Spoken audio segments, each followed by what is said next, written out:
set this up, grab a fairly light band. You're gonna strap it up just a little bit above the knee. You're gonna assume your regular squat stance, so wherever that is for you, usually feet, a little bit outside shoulder width, toes ducked out 20 to 30 degrees. And then from there, we're either gonna make a fist or we're gonna go hands out. We're gonna be tall and we're gonna drive out against the band first, creating a little bit of tension in the hip. As long as I have a little bit of knee bend and that push out, I should feel my side butt, AKA usually the glute medius. And I'm gonna stay tall as I sit into that squat. Keep driving out against the band as you go down, and then stand up.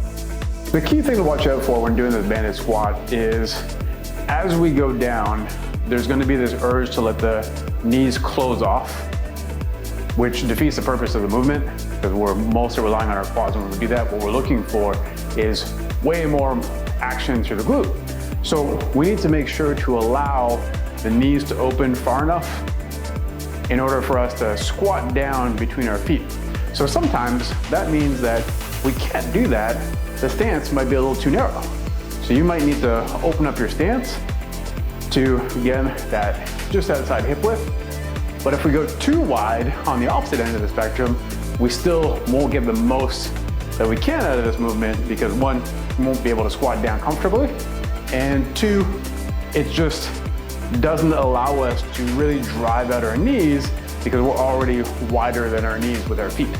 So there's a sweet spot in here where you're gonna be able to keep your feet planted, you're gonna be able to drive the band out and feel some action through the hips. We're making sure to keep the whole foot on the ground, because the foot will wanna roll the more you drive the knee out. You wanna drive from the knee, not the foot. And then squat down and drive back up.